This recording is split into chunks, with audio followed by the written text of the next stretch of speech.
Oscar Piastri is the best F1 rookie since Lando Norris himself. In 2019, Lando Norris scored 49 points in his debut season, and we all thought, well, that's pretty good. And that was in a car which was on the ascendancy after many years of turmoil. We all remember that period of McLaren's history. Oscar now has scored 27 points, and 22 of those have come in the last 2 races alone. Another tremendous fact is that Oscar Piastri's contract is lasting about 2 years or so, ending in 2024. But we all know Zach Brown.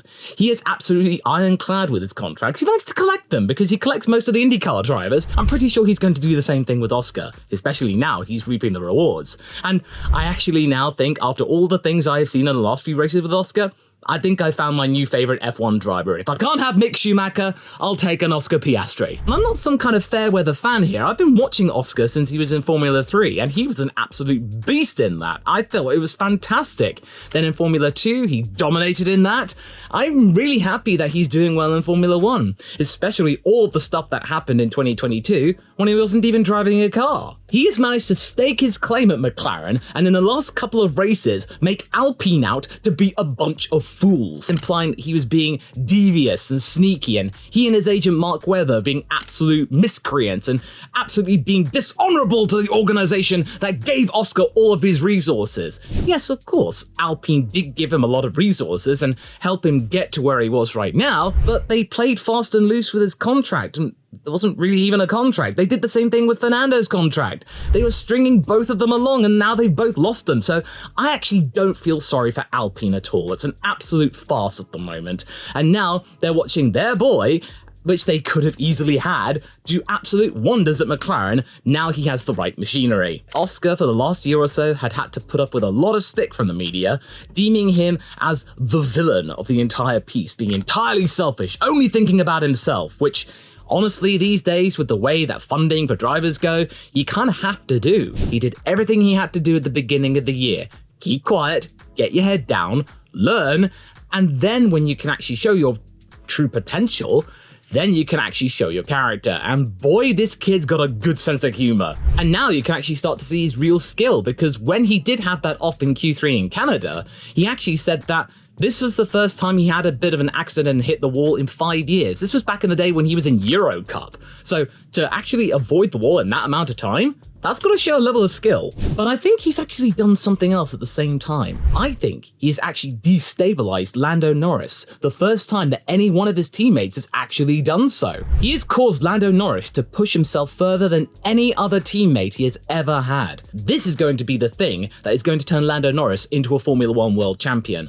Not Daniel, not Carlos, Oscar, who is now pretty much on the same level as he in his first season. But one thing we all have to acknowledge is that Oscar Piastri was initially an insurance policy in case Lando quit and went somewhere else. But now we are all starting to see that Lando isn't going to be going anywhere, because he's actually now spoken out that all the talk of him going somewhere else like Red Bull or maybe Mercedes, it's complete and utter nonsense. Well, of course he would be saying that because McLaren are good now. Well, he might change his tune if the car falls off again, which could easily happen. Well, that could happen to any other team. You know the whole thing with the tyre construction changes Silverstone?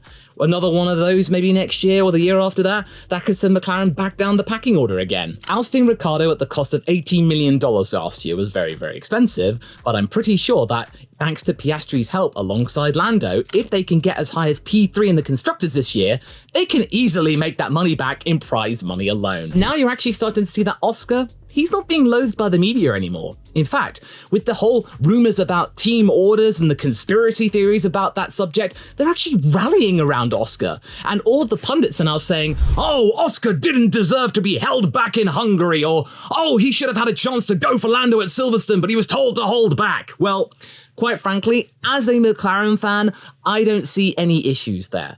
Oscar himself was very circumspect with his performance in Hungary. Of course, him getting on the inside at the first corner, going for Max, and he actually went for Max at Silverstone as well, so he's not afraid of Verstappen at all. I think if he were in equal machinery, he'd give Max a real big scare. But he was saying that, look, towards the end of the race, I was 30 seconds behind Lando. These hard tyres, I've got some stuff to learn about this. There'd be no point trying to fight my teammate when I am at a disadvantage at the moment, because in that same breath, he said, once I've got my head around all of this, I'm going to be coming for this guy. I am going to give my teammate a fight when I'm good to go. So I can't wait for 2024.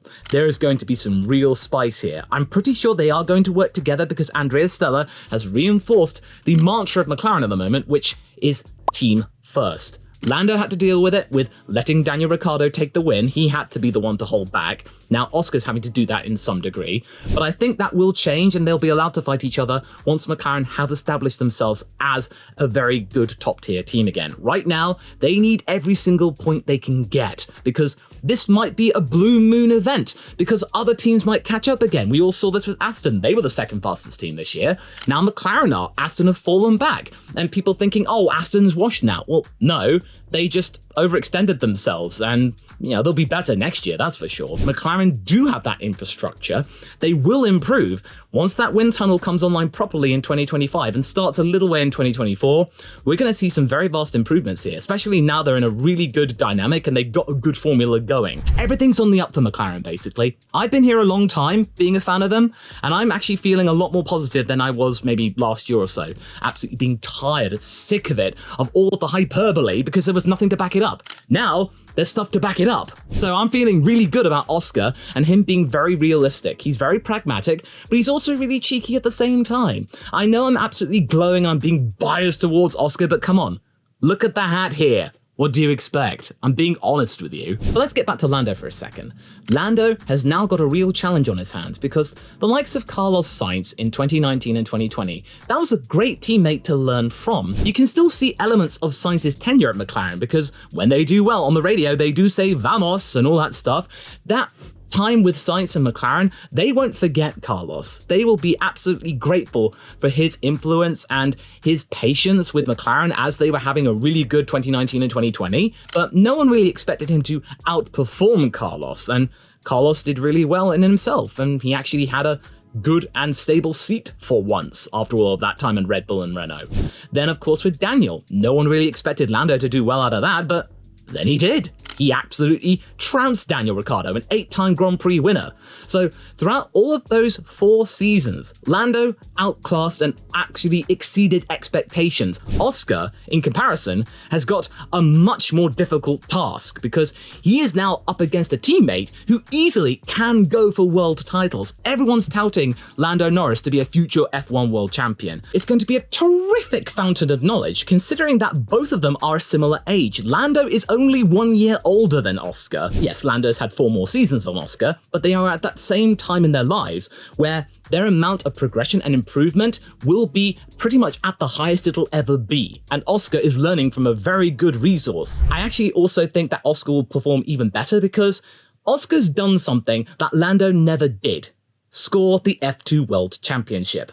That is a very big differentiator from the likes of Lando. Going back to my video that I did about the best of the rookies, I mean, it was absolutely no contest. Oscar is the best rookie by miles because he's the only one that scored points. De Vries's tenure as a rookie was also questionable, and it's really weird to say was now. I mean, wow, that was really, really tragic. Check out my video up top about that. And Logan, well, no one really expects Logan to get all that many points because he's in a Williams, but that could easily change under the tenure of James Vowles. So I hope Logan does actually do well. And it's also a really interesting fact that we're now starting to remember that, oh, rookies can be actually good. The last few years, we've not really had really fast rookies. Lando was the last fast rookie, which everybody thought, oh, okay, he's going to be in F1 for a long time. Oh, he's here to stay. Zhou Guanyu, you might say, well, he scored points on debut, and Yuki, oh, he scored points on this debut season too. There was always that sword of Damocles in the air, which was kind of going, oh, you're not going to be in this sport for very long based on other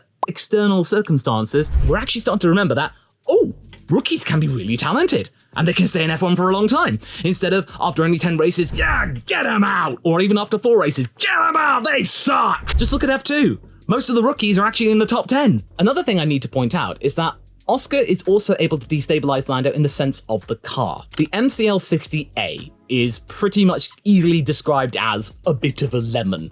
Oscar is actually learning from a lemon and actually seeing it improve in real time.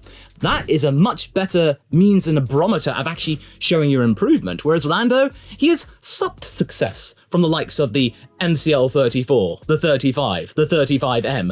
All three cars had the potential to get podiums and actually even go for the win on a good occasion, especially when Max and Lewis took each other out. But either way, the fact is though, it could go for podiums and fairly consistently. But this year, the first year since 2018 arguably, that McLaren car was in no position to score podiums. It'd be very lucky to even get a couple of points. That has since changed. So McLaren has actually given Oscar the perfect opportunity to actually bounce back and get a proper gamut of how an F1 car works. Oscar has only learnt a car getting better and better and better as he has been getting better and better. He has had, like Lando, a really good means of seeing how a car develops and improves alongside its skills. That is a very important lesson to have. Whereas Lando at the moment, especially at the first half of the season, he was actually starting to show something about his overall personality and mood in interviews. He is a real pessimist, isn't he?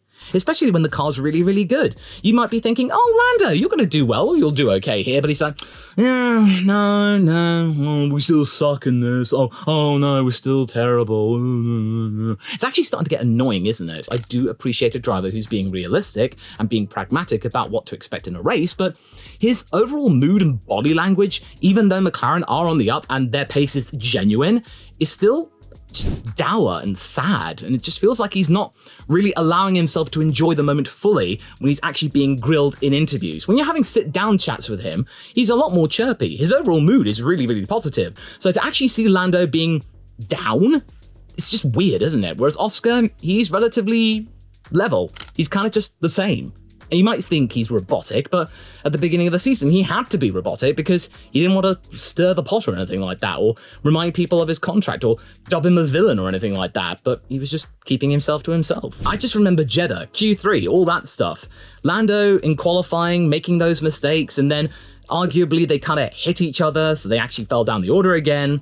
I feel that Lando is going to have a harder time actually going up against Oscar. So I feel if Lando did leave McLaren, it would be because of Oscar and him actually outclassing him in a way. But I think it would be silly for Lando to actually do that. And I don't think he would actually do that because Lando is loyal to a fault. He has been through that team for a very long time, and Zach is going to try and convince him to stay there for as long as possible. By the time Max Verstappen ends his contract with Red Bull, Lando would still be at McLaren, and I feel like they've actually got a good groove going on here, so it would be silly for him to leave. And at the same time, I would see that Oscar would stay there for a very long time as well. They'll want to keep him too. That lineup, which is the youngest lineup in F1, by the way, that's going to be around for a very long time, and I'm really, really excited to see it develop. It's a very exciting lineup too. Kind of like what McLaren's signs were in 2021 for Ferrari.